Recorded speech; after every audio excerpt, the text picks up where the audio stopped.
Okay. Welcome everybody to today's physics class. The topic for today is vector and motions. So I am Aike Ikechukwu, and I'll be your host for today.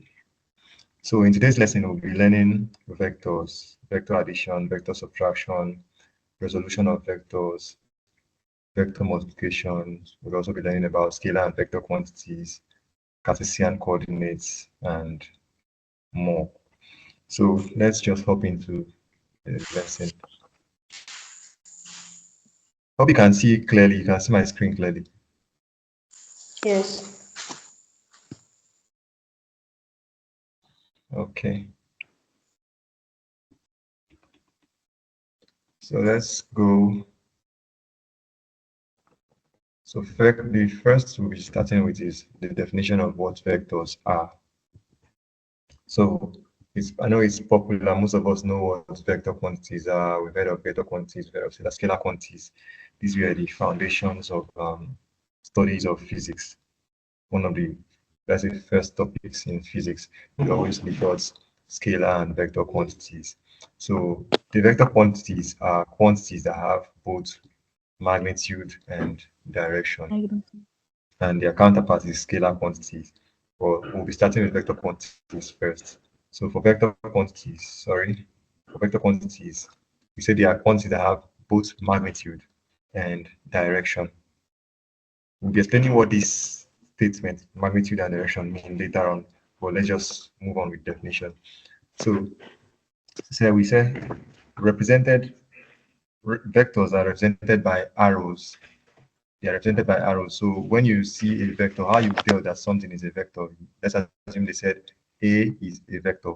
Usually they would use a letter. They will use a letter for the vector. Then they will use an arrow on top of the letter to represent that letter is a vector.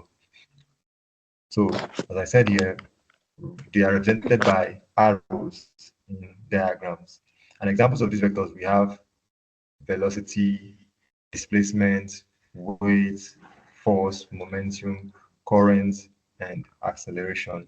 So these are vector quantities, meaning they all have magnitude and direction. So what does this magnitude and direction mean?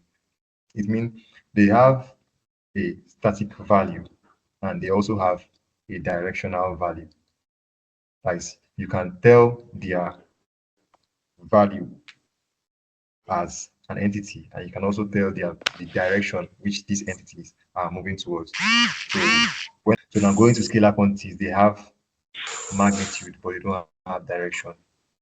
They have magnitude, but they don't have direction. And the examples are speed, distance, mass, energy, power, temperature, and time. So these are scalar quantities. So and I was trying to give that examples. This was a better example that I could explain. Speed. We can tell the speed of something, but when you are now mentioning the direction at which the object that is moving is going towards, then that time you are no longer mentioning the speed, you are telling the velocity. So they are tricky. It's kind of tricky because it looks very similar, speed and velocity. But the difference is when you are talking about speed, you're talking about the vector quantity and you would not mention the direction because from the definition, they have just magnitude without direction. So whenever you're trying to define the speed of a body and you're mentioning also the direction which the body is moving, it is no longer classified as the speed of the body. It's then classified as the velocity of the body. The same thing applies with mass and weight. When you're talking about the weight of the body or the mass of the body and given that it is acting downwards, you're no longer talking about just the mass, you're talking about the weight.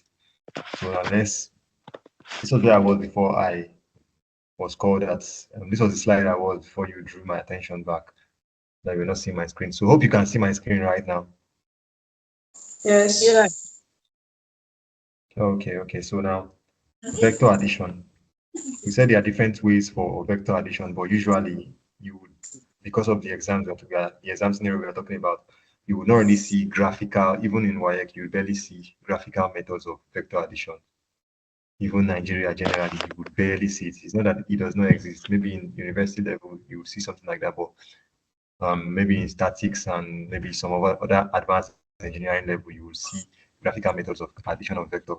But for basic level, you would not really see this method. We'll be getting to the type we'll see commonly in our exam. But for just knowledge sake, it is just a form of joining vectors together. So now let's move to where we'll be able to relate clearly. So vector addition, the common method that is being used is known as the analytical method. So this form of addition of vector, it involves joining the x and the y components of a vector together. So assuming you were given two vectors, maybe vector A and vector B, and they say add these two vectors together. When they just tell you to add it, it means you take the x component of A and the y component of A and sum them together. Then you take the y component of B and the y component of A and sum them together. So that's how vector addition is done analytically. So when I'm repeating myself now, when you're doing using the analytical method to add vectors, you would just be taking the x components and y components and summing them up together. So let me give an example. As when we had vector A, we had vector A, sorry, we had vector A, and we decided to add vector A to vector B, where vector A was equal to, where vector A is equal to, let's say 3i plus 5j plus say 6k. These I, j, and k, they are represented as they are used to represent the horizontal. I is used to represent the horizontal components. J is used to express the vertical components. Then k is usually when you're talking about a three-dimensional vector, is used to represent the z component. The z component. So we're now giving this vector A, and we're supposed to add it with vector B, and this is our vector B. Our vector B is this.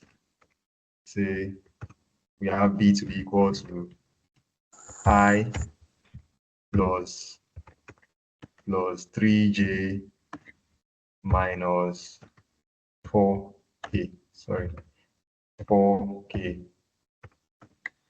So when you are doing the addition of these kinds of vectors, it's just you take the I and add to the I on this side.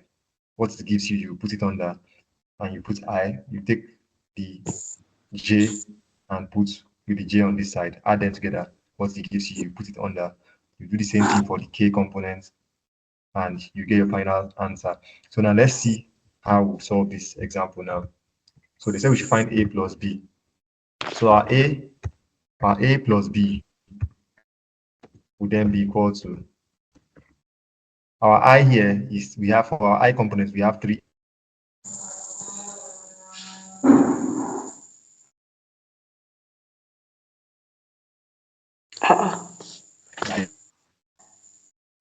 That's Hello, our X sir. component or our I component. So now on this other side, Hello? yeah, can you hear me? Yes, Yeah, I we can hear can. you. Sir, please, I want to interrupt you a little. Hello? Okay. Yeah, I can hear you. Go on. You said that I component used to represent what? The I, J, and K. I didn't get quite. Horizontal. They represent the horizontal or X component. I represent the horizontal or X component. So you can hear they say the I value or the horizontal component or the X component. So I can be used to represent, let me write it here. I can also be equal to, sorry, I can also be equal to the X components. J can also be equal to the Y component. Can also be equal to the Y component. Yes, vertical. And K can also be equal to the Z component. So you can see in some equations, you might see it as I am X plus 3Y minus 4Z. So either ways you see it, just know that I, J, K can be used interchangeably for X, Y, and Z. And X, Y, and Z, you can say X is the horizontal. X is usually used to be representing the horizontal.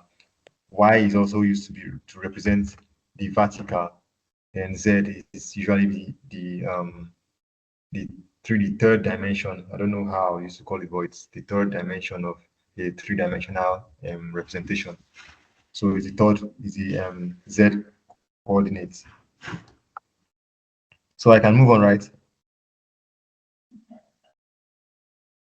Okay, I would Yes. assume. Yeah, thank you. So now, as we add in, I said in addition of vector is actually very simple. It's just like normal addition of normal algebra, where you have x plus y, x plus x giving you 2x, x plus 3x giving you 3x. So it's just similar in this case of addition. Take note, in the case of addition, it's not the same in every other case. When you come to multiplication, it will be different. So, but in the case of addition, it is just straightforward like addition. So as I was saying initially, when you are adding, you would add the I to I. So 3I plus I is going to be giving us 4I. So we've done the x component. So now, yeah, 4I. So then next we'll be doing 5J plus 3J. So that will be giving us what? 3J. 8J. Giving us plus 8J. Plus 8J, that is 5 plus 3, giving us 8J. So then doing the same thing on this side. 6K plus minus 4K.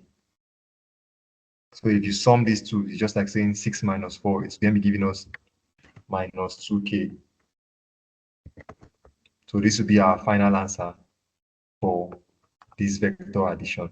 So our final answer is going to be 4I plus 8J minus 2K. Is it clear to everyone? So I'm not clear. Okay. Please take it. Okay, it's just to add this. It's just as though you're adding I plus I. Let me do it something like, let me do it simply. You do I the plus like I. terms together. Yes, that's exactly what you're doing. You're joining like terms together. I plus I. You do the same thing for J plus J. J plus J. Okay, it's only in addition that you're doing the something. Yes, it's only in addition that you would pay this kind of rule, because when you go to only in addition and subtraction that you do this kind of stuff, addition and subtraction of vectors, you just do it straight up. Or I'll give an example for subtraction of vectors later. But for addition now, it's just straight up A for A, B for B, C for C. So I would like you to pay attention that when you are making addition, you should not forget that the what they call it, each of these components, their signs, the signs behind them belong to it. Like these ones at this end, their sign, if there is no minus at their back, that is at this side, there's no minus, it's imaginary plus is behind it. Yes. So for this 5J now, the sign for this 5J is plus 5J. So it's not just 5J, it's plus 5J. So in case you're adding, you would know what you're pressing on your calculator. For this K, it is not just K, but plus 5. Well, let me use this color so it's be clear. So these two on this side, we'll be having this. The purple color doesn't allow us to see. Sorry, I'm changing that now. I want to change it so it's be clear. I believe it's clear now. Yes, but plus 6K minus 2K. I thought it Minus is going 4K. to minus 4K. I thought it's going to be plus 2K and not minus 2K. Oh, sorry. Thank you. Minus. I didn't even observe that I made that kind of error. So it's supposed to be a plus. So it's an addition error. Sorry about that. Thank you for noticing that. At least You're it shows welcome. that someone is following or that people are following. Thank you. So now this addition now, I believe this addition is clear. I believe this vector addition is clear because it's just straightforward normal addition. 3 plus 3, 3 plus 1, 5 plus 3, 6 plus 6. So I believe we are good to go. So now let's go to subtraction of vectors. So in the case of subtraction, when you are given A minus B, there are two ways you could do this kind of vector. The first way is by doing what they call flipping. The first way is doing what they call flipping. And the second way is by multiplying minus. I'll just say it's just a change of name, though it's still the same thing. So when you are given this kind of when you are given subtraction of vectors, I'll be taking our previous example. So we'll use that same example for this case. Said it's flipping So and what? that same example. Flipping and flipping and multiplication with negative value. Flipping and multiplication with negative value.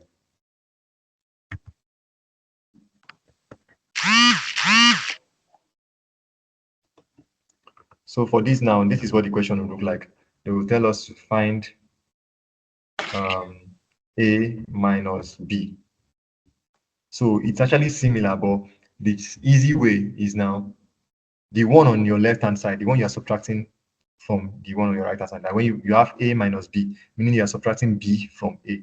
So this one that is on this side, even if it is B minus A, that means it's going to be A that you would be doing the trick I'm trying to show now too. So now in this case, we have A minus B. So what this thing means is using the flipping method, what it means is that every of these components of B, you will change their sign. Every of the components of B, you will change their sign. Such that, let me see, such that you'll be having something like this. When you're changing their sign, you call it minus B. At this case, now you call it minus B. So it's no longer your normal B. And your minus B will then be equal to this, but Control Z. So, so we'll be having this to be, our minus B will be this. Where the signs now of each of them here for I, we had I as a positive number, we have plus I here. So now when you are taking the flip, when you are doing the flipping of I, it then become minus I. So when you are doing the flipping for J was positive before, so it's then changed from positive to negative. So it's become minus J. Then K was negative before, so flipping K, it will then become plus K. Plus K. Yeah, so that's how they do the flipping for vectors for subtraction. So this is only done in subtraction when you're trying to subtract. So you're trying to subtract A minus. Okay, so let me take it again. So from the beginning, we said we are trying to find A minus B. We're trying to find A minus B. That's this here. This I'm highlighting up here. We're trying to find A minus B.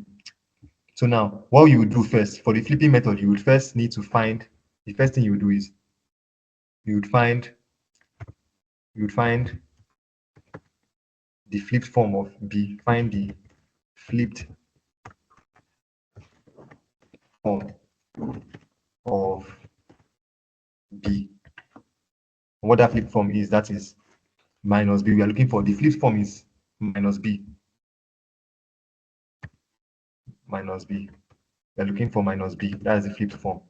Let me take off this our color we have down here. Change it to this. So the first thing we'll do is we'll find the flipped form of B, that is minus B.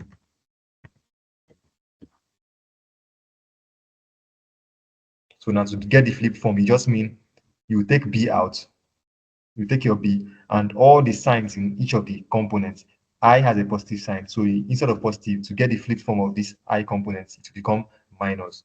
To get the flipped form of the J components, you change the sign on the J component. To get the flipped form of the K component, you change the sign on the K component, so that this one will now become, instead of I that we have here, will become minus I. Instead of plus 3J we have here, it's become minus 3J.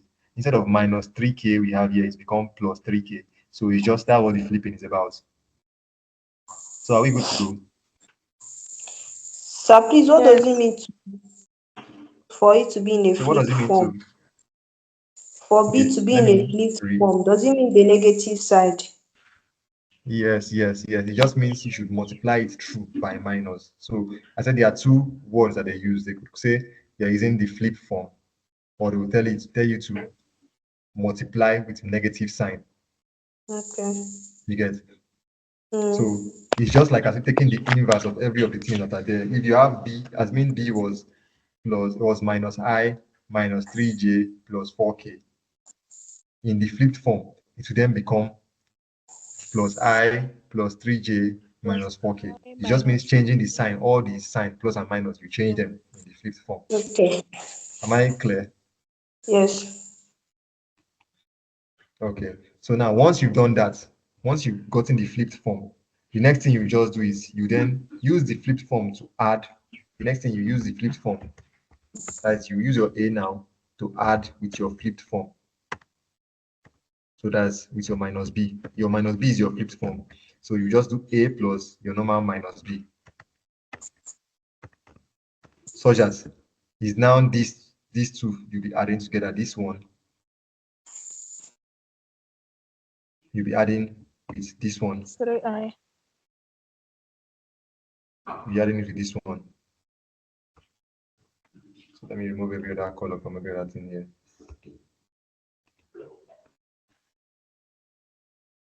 So you get, so now we are now adding our A here, which is as the thing was, as it was before.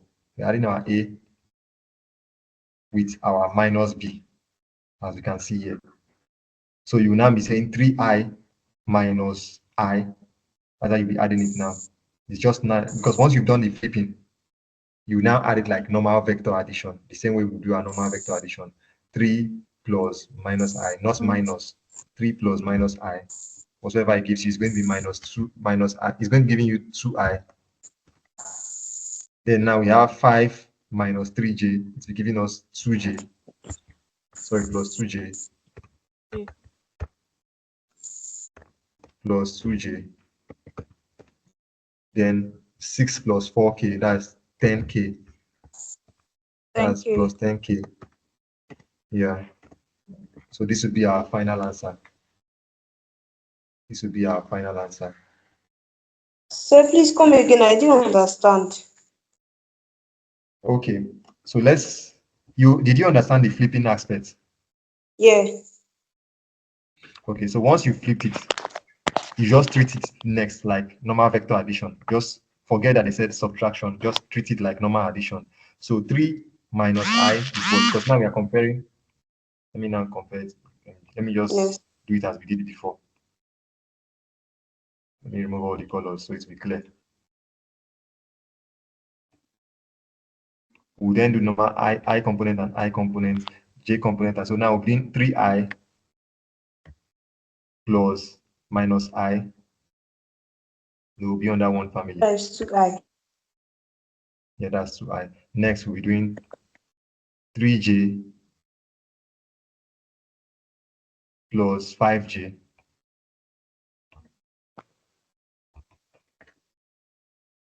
That's 5J, sorry, 5J minus 3J, because it's A that comes before B. So 5J plus minus 3J, or 5 minus 3J. That's 2B. That's 2J. So then the last one, then we'll be doing 6K and 4K. 6K plus 4K. That's going to be 10K. So once you add this like this, you will get your final answer. So that's just how vector subtraction is. The second method is just the same thing, it's just that you are changing the words. The same thing, you just pick your B one side, then you multiply through by minus. And when you multiply through by minus, just something as flipping the signs. So I think this flipping method is just the safest method. You just carry your B separate. Once you are given the question, assuming the question was, let me change the question now. Let me give another question. Let me Sir, give please another excuse me. question. The question, Yeah. excuse me, sir. The question is just like A minus B, and they will give you the figure Yes. like you just use. You now Yes, start they to will give you flip this the B, kind of thing, like this kind of thing I gave you here. This kind of thing I Okay, gave okay. here is how the That's question what will it look like. is. Just something like this is what the question will look like. Yeah, Excuse, sir. yeah, I Why can hear not you. use the same? Why not use the same figures and do for us the second method? Okay, let me do the second method. We have understood the flipping method now.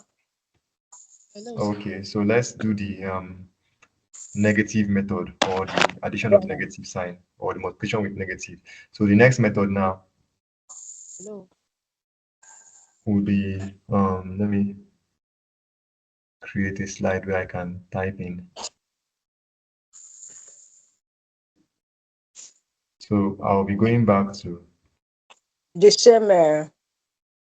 the same question. So let me carry out this question. Control C. We are here and here. So the question is the same thing, but in this case now we are looking for what they call it. We are using the next method.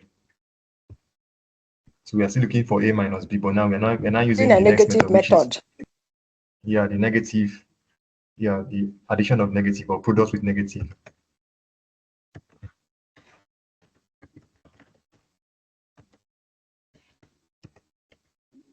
That's product with negative method.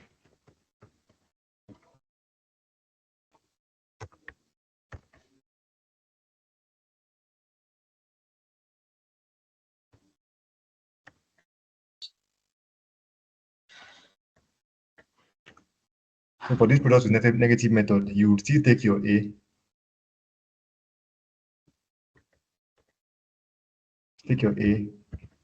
then you take your b also.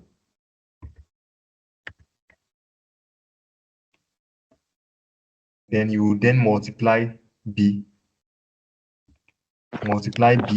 by minus. Multiply everything in b by minus. Next, you would multiply Same thing as the components. You said what? I said it's somehow the same thing as flipping. Yeah, it's exactly the same thing, not even somehow. With minus. So this is the next thing you do. Next thing is you would multiply. You multiply b with minus as negative sign. So once you are multiplying b with negative sign, you will now be having minus b equals I times minus is going to give us minus I, plus 3 Yes, times minus I. plus 3 times j will giving us minus 3j,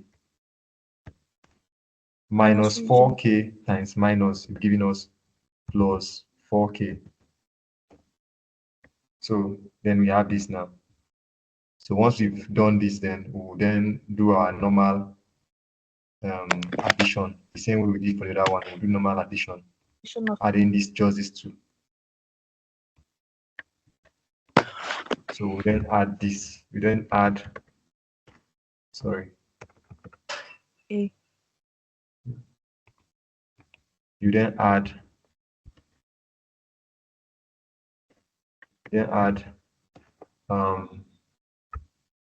what they call it, you add a plus bracket open minus b. So that's what you do next.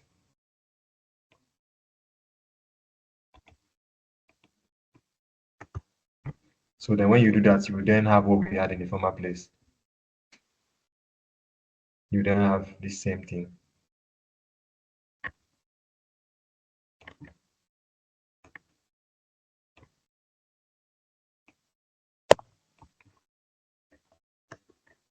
You then have it on this side.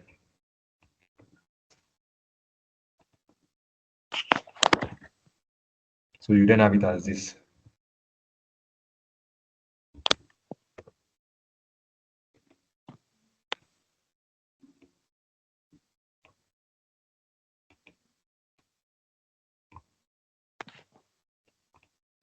So this is what you then have.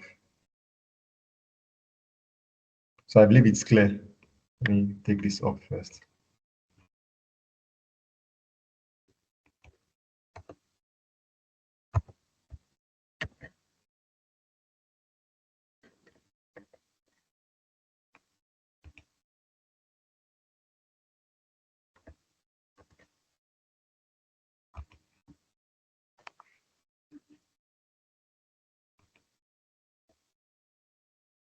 So this is what you have. So I believe it's clear.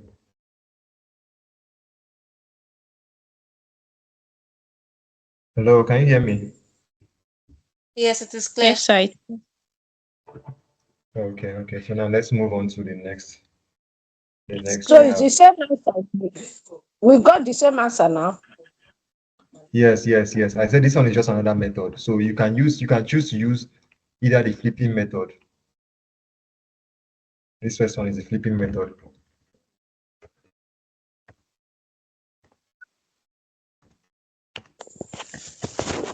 Okay. This first method is the flipping method. Then the second method is what we did next. And we arrive at the same answer. So we are good to go, right?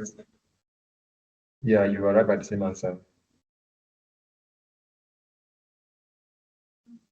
Just different method with the same answer. Yeah, just the same different method, yeah, the same answer. So you choose whichever one you prefer. So some persons might choose to use the product with negative method, or some person might choose to use the flipping method. You see arrive at the same answer. So now let's move on to the next slide. So this is an example, but I would like people to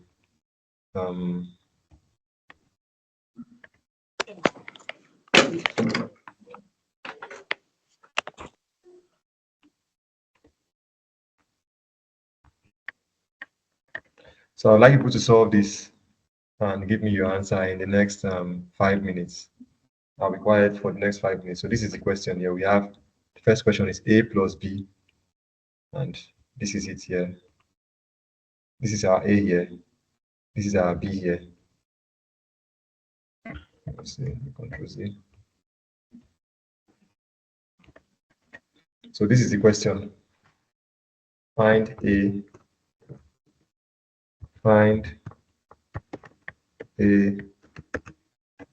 plus B and A minus B. Then I would like to add another extra example, which would be finding this, then we are also finding a last one. Then find B minus A.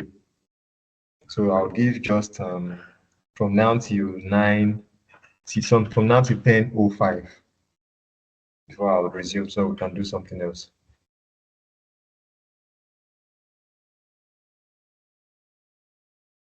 Okay, 25. So this is the correct answer. We have our first answer to be 4i plus 2j. So if you got it, you could clap for yourself.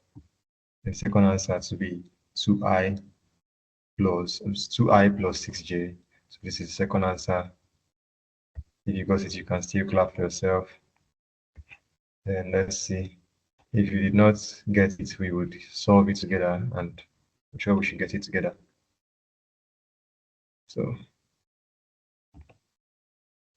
let me solve the next one. So the next one is where we have B minus A. So first thing now, in this case now, the one will be flipping, it will not be B, will not be flipping B. Instead, we'll be flipping A, because on this B minus A here, A is the one on our right-hand side. So we are flipping the one that has the minus sign. So in this case now, we'll be flipping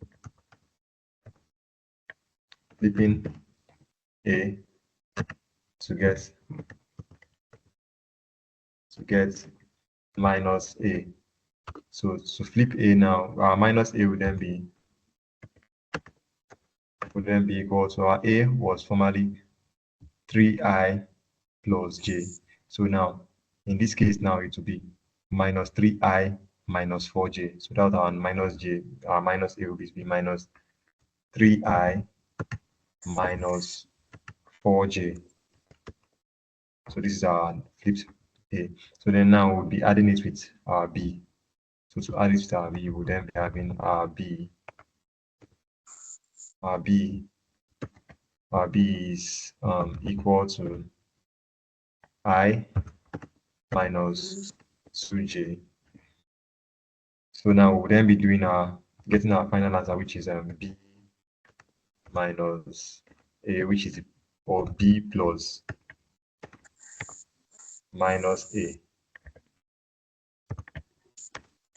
So our answer will then be, we'll be having the I component for b plus the I component for a.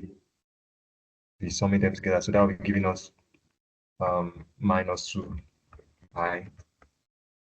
Then we'll do the same thing for the j component. The j component of b and the j component of a, or minus a rather.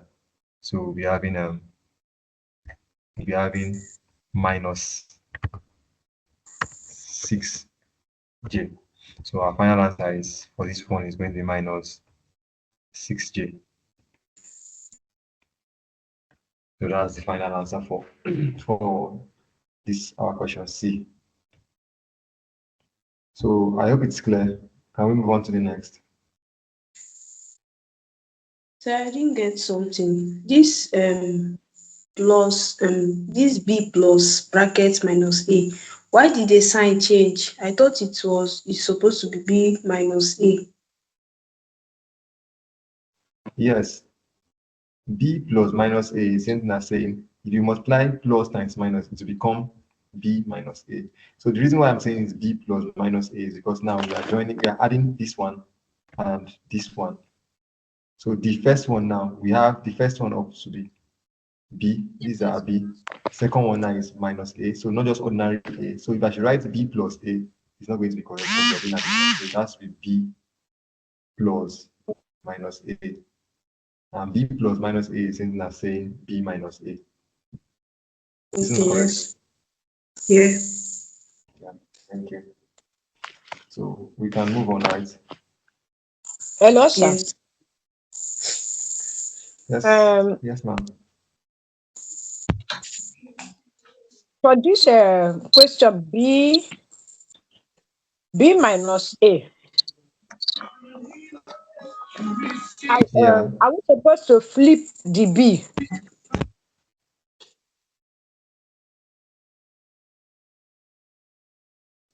You said, are Hello? we supposed to? To flip b. Are we supposed to flip or a? I mean b. Okay. B. First of all, yes. No, we are not to Before. flip b because this is the question. Pardon? No, we are not to flip b. The question is, we are not to flip b. The question is b minus a. So we are flipping the one that has the minus sign. That is a. A is one that has the negative sign. So we are flipping a. We will leave b as it is. We are flipping a. It's always the one that has the negative sign that we are flipping. Okay. So hope it's clear now. Yeah. Yeah, so we can move on to the next. So the next topic we are heading on to is resolution of vectors. Resolution of vectors. Yeah, did someone call me?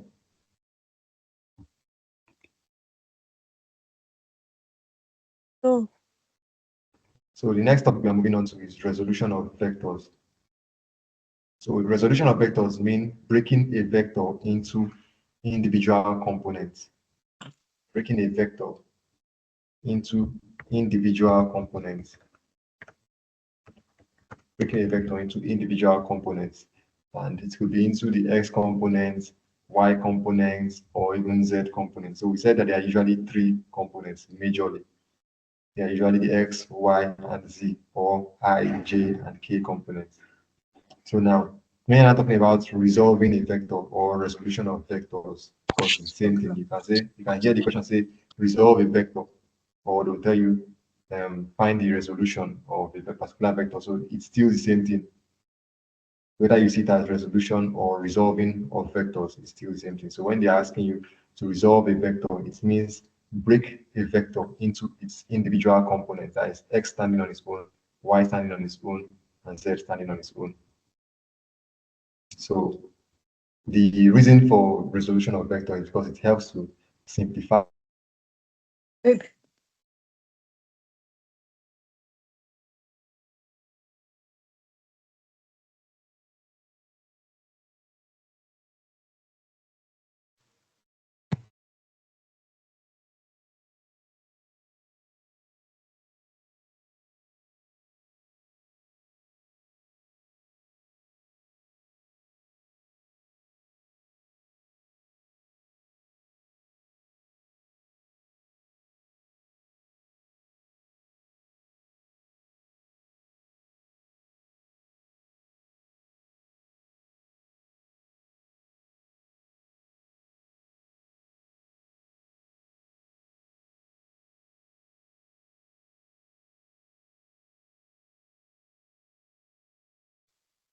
So I cannot hear you again, no.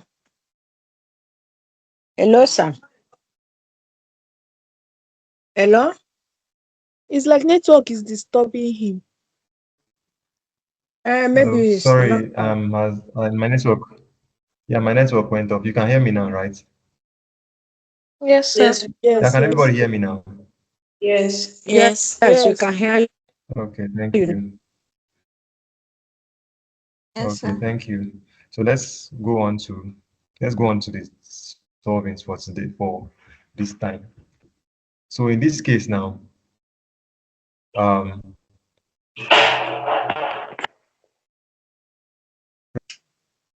resolution Ah, of vectors. okay. I talked about. I said it is easy. We have the y components.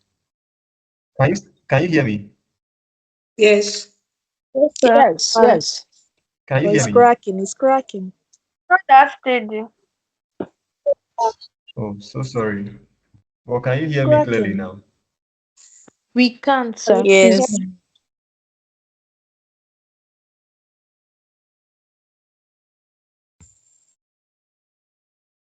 Hey. Oh God, I don't know. Network has It's Nigeria that is causing this one though, because I don't know you what's wrong. It's only Nigeria that can cause this kind of stuff. Oh, out. Nigeria. Hey.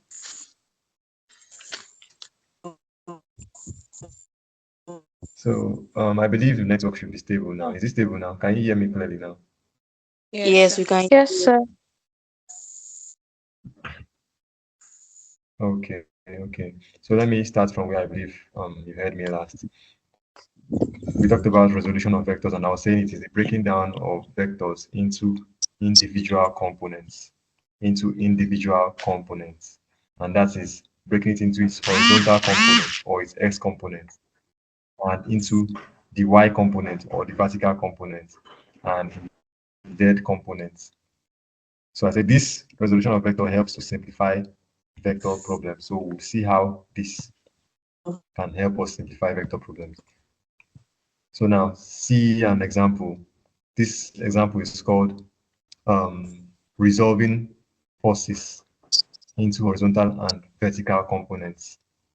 So as I said, to resolve vectors, force is also a vector. So in this case, you might be seeing some places where they'll say resolving forces, some places they'll say resolving vectors. So in case you see vector and you see forces, just know that I'm using vector interchanging, like I'm interchanging vector with the word force. Is it clear? Yeah. Okay, so let me move on. So you might hear me say resolving force or resolving vectors. So it's almost the same thing, or resultant force or something. It's just the same thing, it's just different words. So because force is a vector, so I might not be using vector. I might be calling it force. So now resolving a force into different components, that is the x and y components or the horizontal and vertical components, there is usually a formula. And the formula here is what we have here. This horizontal component here, where we have fx equals f times sine, so f times cos x. Can you people hear me? Why am I not seeing this? Yes, sir. Yeah. Okay. So, as I was saying, it's the formula for horizontal components. So as I said, resolving of vectors or resolution of vectors means breaking the vectors into its individual components. So you can break it into the y component or to the x component. Usually, it's usually x and y components. So when you are resolving a vector into to its x to get its horizontal component or its x component, the formula is f times cos theta. So the formula is f times cos theta. So that's what we have here, f times cos theta. That's how to convert a vector into its horizontal component. So as we are converting a vector fx to its horizontal component, it will be f times Mute cos yourself theta. now. So doing the same for, You are distracting us. Mute yourself. okay, sorry, please. I don't know whose mic is on. Please just help us mute your mic so others can hear you clearly. Can hear me clearly rather. So as I was saying, horizontal components, it just means multiplying the magnitude or the force value by cos theta, by the cos of the angle of that vector. While the vertical component is multiplying the value, that is the magnitude of that force F times the sine of the angle. So just take note, for horizontal component or for the x component, you're multiplying F, or you're multiplying the vector times cos of the angle, F times cos theta. So for the vertical component or y component is F times sine theta. So it is similar, they are looking similar, but one of them is carrying cos. Horizontal component is carrying cos. Horizontal component is the same thing as saying the x component. So in case you see horizontal component or the x component, just know that horizontal and x are used interchangeably. And the formula for that is F times cos theta, cos theta, cos theta for horizontal. While for vertical, it is F times sine theta, sine theta. So don't mistake it. Vertical component sine theta, horizontal component cos theta, x component cos theta, y component sine theta. It's just that simple. So this is how the example typically looks like. So there you, given that f, the force is equal, has a particular value, and it is at an angle of, they'll give you an angle. Find or resolve the vector f into horizontal and vertical component. That's usually how the question will come out. So simply just you will multiply the f value, the magnitude of the force, times the cos of the angle to get the x component, as you can see here. Then doing the same thing on the y-axis with the sine of the angle, as you can see here. So I believe this is straightforward.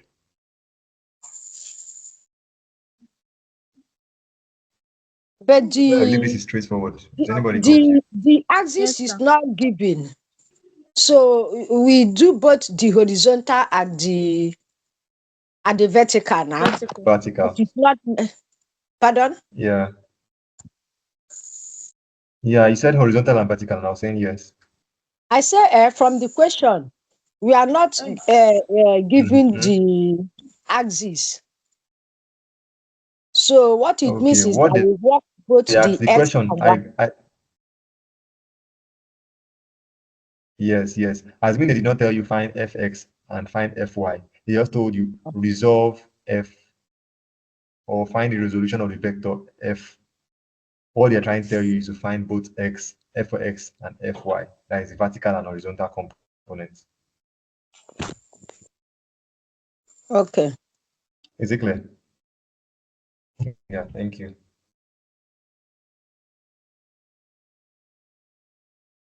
So that is for resolution of vectors into horizontal and vertical components.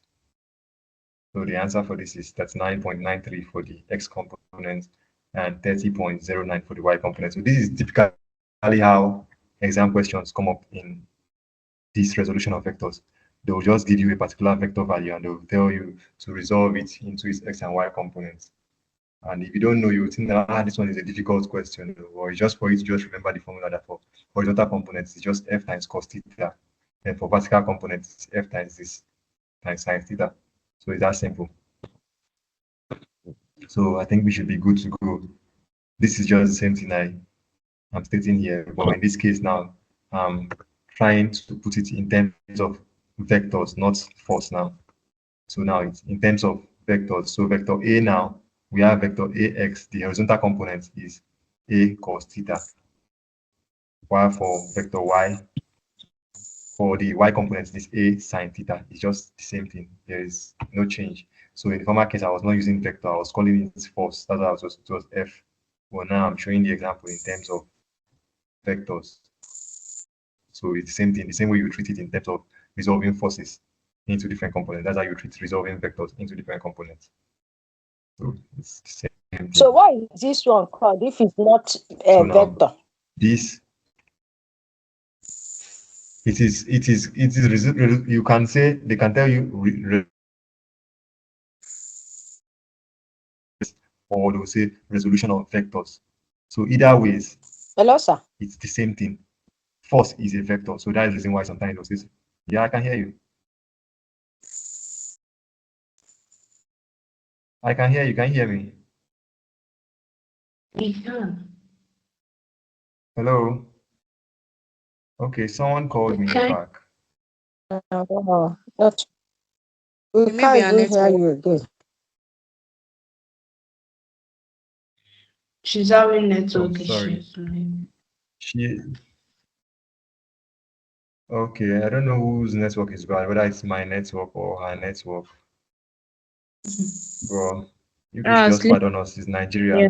It's not data problem. It's not system problem. It's just Nigerian problem.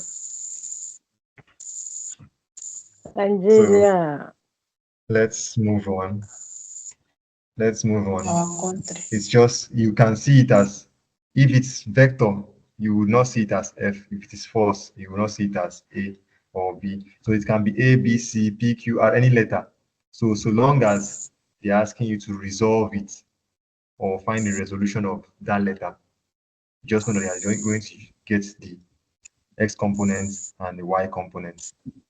It's that simple. No difficult things. So now let's move on to let's just do an example. So my question here is resolve this force into its different components.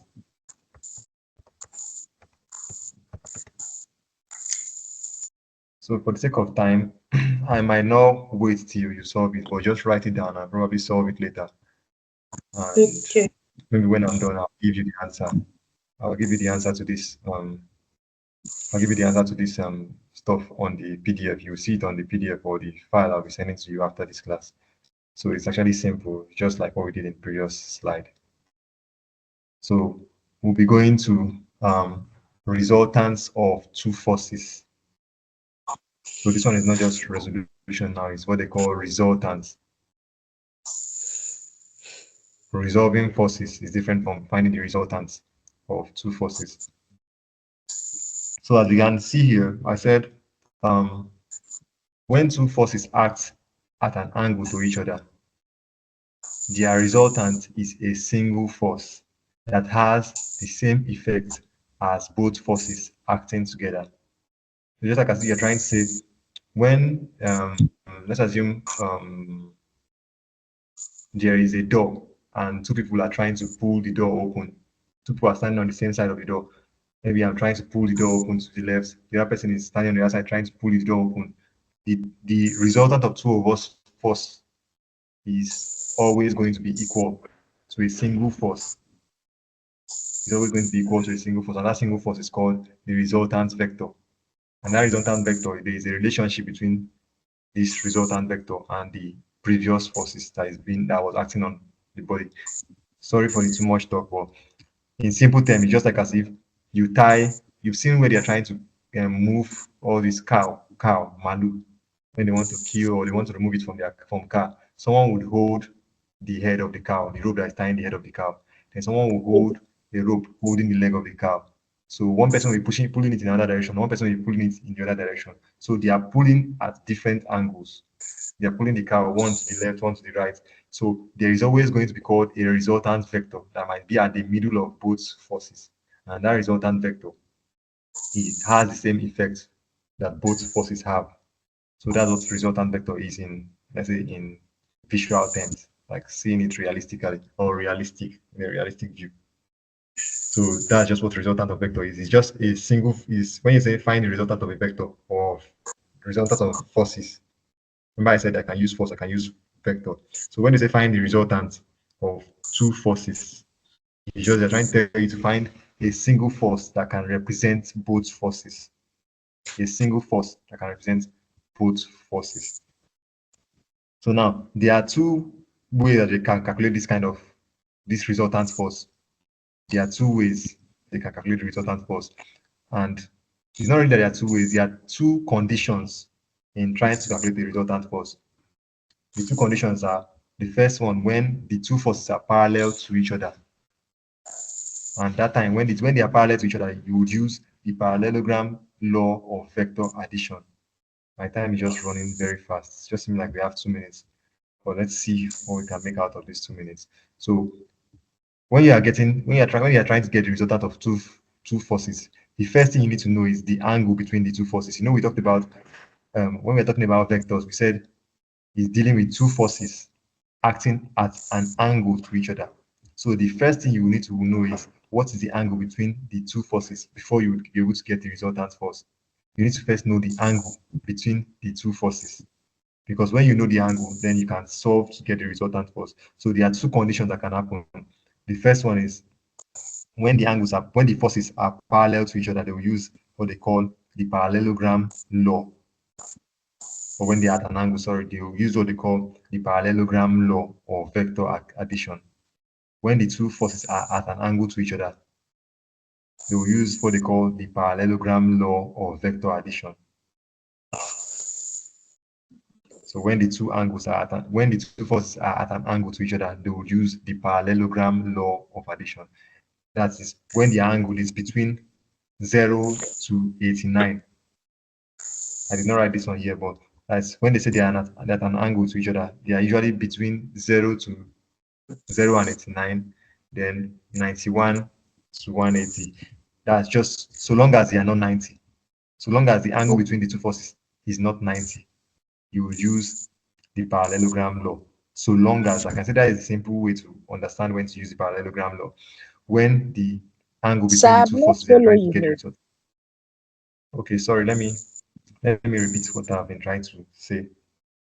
I said resultant force, when you're trying to get the resultant of two forces, there has to be an angle between the two forces for you to be able to get the resultant.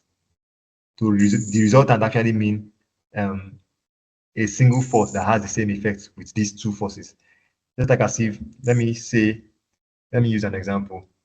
Maybe we had someone has a dog in our class, our virtual class. Someone has a dog, and they tied two ropes to the dog's neck. Then the dog is trying to run, and the two people are trying to pull the dog back. There will be an angle between the rope that is holding there will be an angle between the rope that is holding the dog's neck. So in this case now, these two forces are acting in different direction. So there is what they call a resultant force that happens because of these two forces. It's what they call a resultant force. And that resultant force, to get that resultant force, you would need to use a law, either the parallelogram law or the perpendicular Pythagoras theorem law, but we'll get there later. So, but for now, we are when there's an angle between the two. Can you hear me? Yes, we can. Okay. So now the main thing I'm trying to pass out that to get the resultant force of two forces, because that's what this thing is about. We're trying to get the resultant or the resultant force of two forces acting at an angle to each other. So the angle, so long as the angle is not 90 degrees, the law you would use is called the parallelogram law of vector addition. The parallelogram law of vector addition. And it is used when the angle between the two forces is not 90 degrees. When the angle is not 90 degrees. So if we go forward, let's become clearer what we have been trying to say since. So to this parallelogram law, this is the formula for the parallelogram law, where the formula states R is equal to square root for of. this network. Sorry. So the resultant force R will represent with R. So the R is equal But to. we've not been hearing you. Now that we heard what you are saying. Oh, sorry. Sorry. Put us through on how to. You made mention of the perpendicular. We'll get there. We'll first treat the parallelogram law, and then the other one. Yeah, the perpendicular. And you said there's something you mentioned about angle. Okay. When there is an angle that is not 90 degrees between the two forces, when there's an angle between the two forces and that angle is not 90 degrees, you would use the parallelogram law. When the angle is not 90. Yes, you use the parallelogram law. But when the angle is 90 degrees, that's when you use the perpendicular law. But we'll get to the perpendicular law later. So for now, we'll be treating the parallelogram. We'll get to the perpendicular law later. For now, we'll be focusing on the parallelogram law. Okay. Are we good to go now? Yes. So let's go. Okay. Yes. Let's go to the formula. So we are trying to get the resultant force. So the resultant force is represented with the letter R for resultant, R for resultant, and it is equal to the parallelogram law formula for the resultant force. The parallelogram law formula for the resultant force is R equals to square root of the first force. We'll be calling the first force P squared plus the second force Q squared plus 2pq cos theta. So this is the formula for the parallelogram law of vector addition. This is the formula, that thing we're talking about since. To get the resultant force, we use the parallelogram law. And the parallelogram law states that R, the resultant, is equal to square root of P squared plus Q squared plus 2p cos theta. So as you can see here, I said P and Q are the magnitude of the forces. They are the two forces that are acting. And theta is the angle between them. We're not hearing you. Oh, Sanogwa. Can you hear me now? Yes. Yes. Okay. So this is the parallelogram law here. Just so you can copy it out, or maybe when I send the documents, you would read off from it, or you could write it out from there. So with the way I'm seeing it, I might have to round up at 10:45. We'll just deal with this. Maybe from our next class, we'll see whether we can round off this before going into the next week's topic. I hope that will be good.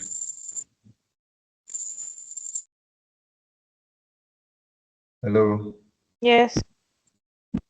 Yeah. Okay, because of there's actually another engagement, so I will have to end the class, but I'll be holding the class for the next 10 minutes. Please, by 10:45, we'll be rounding up this class. So let's see what we can do between now and then. So this is the formula for the parallelogram law. And this formula can be used to get the magnitude of the resultant force. That's the R, that's the magnitude of the resultant force. And can be used to get the direction of the same resultant force. And the direction, they represent the direction with alpha. Alpha, that's how they represent the direction, the angle of the, or you can call it the angle of the resultant force. The angle of the resultant force is alpha. So to get the direction, you would use this formula. And alpha is equals to Q sine theta over P plus Q cos theta. So this is the formula. Just memorize this formula. Memorize this formula, because when you're using the parallelogram law, or when there is the angle between the two forces is not 90, this is what you use to get the resultant force, the magnitude of the resultant force, and also the direction of the resultant force. The magnitude and the direction of the resultant force. So the direction is the alpha, while the magnitude is r. So I can, as I wrote here, I said alpha is the angle between the resultant force. So now let's go to an example of how this is being done. So I said finding resultant of two forces at an angle. This is the parallelogram law. So it is used when two forces are. Okay.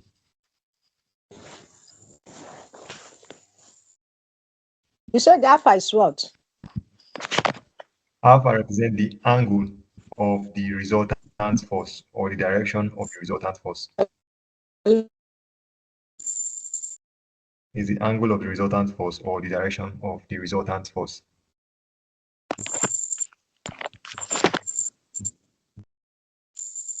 That has knocked him off again. Okay, I said alpha represents the angle and the angle or the direction of the resultant force. So let's move on to at least solve an example, so we'll see how this is done, and we'll be ending at this example. So this parallelogram rule, or parallelogram law, as I said, it is used when the angle, or between the two forces, is not 90 degrees. In other words, it is not perpendicular, because perpendicular means at 90 degrees. So when they are not perpendicular, you use the parallelogram law of vector addition. When they are not perpendicular, you use the parallelogram law of vector addition. So now this thing you're seeing here is just the same formula we stated before. Square root of p squared plus q squared plus 2pq cos theta. It's the same formula, I just had to rewrite it here. So now this is an example of how the law is being used. So this example, they gave us P, and say our P is equal to 10 Newton. 10 Newton is our P, and our Q is 15 Newton. And they said the angle between P and Q, that is theta, angle theta that is between P and Q, is 60 degrees. It's 60 degrees. It's 60 degrees. So now they're asking us, from this question, they're not asking us to find the magnitude of the resultant force, that's they're asking us to find R, and they're also asking us to find alpha, that's the direction. So it's just simple. We know the formula already. It's just to plug in and put in all our values. So our P is 10, our Q is 15. You replicate it, and our theta is 60. Put it in the formula. Punch your calculator for 10 square. 10 square will give us 100. 15 square will give us 225. Then when you multiply everything on this side, 2 times 10 times 15 cos 60. If you multiply it, it will give us 150. Then you can add everything here. It will give you 475. Then you take the square root of 475, you'll be having 21.79 Newton. That's the magnitude of the resultant force. That's our R. So our R is 21.79 Newton. 21.79 Newton.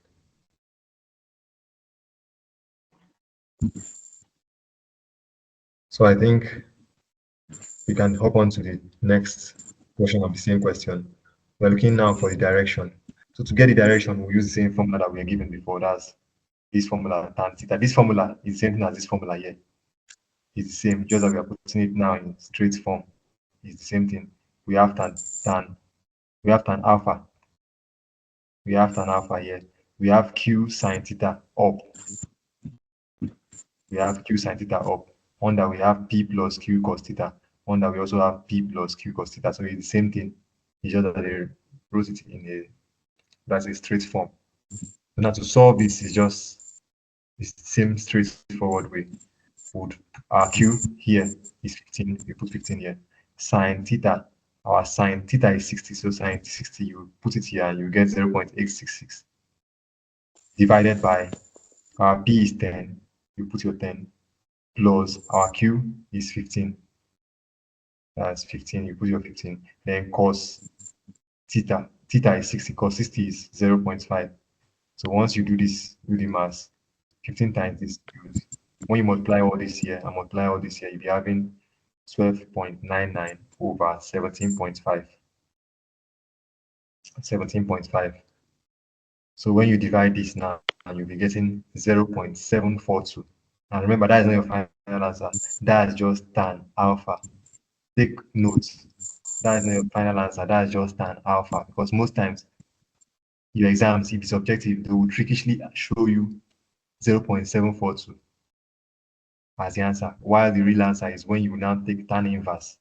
Because what you're looking for is not tan alpha, you're looking for alpha. So you're looking for alpha, not tan alpha.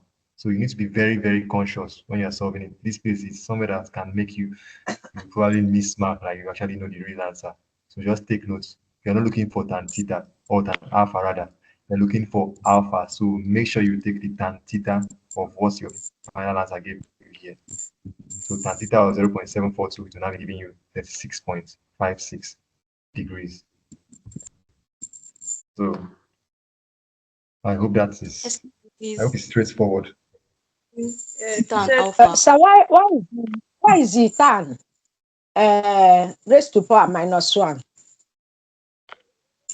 Because it's tan Yes, inverse. because Tan now inverse. it is tan theta that was there before.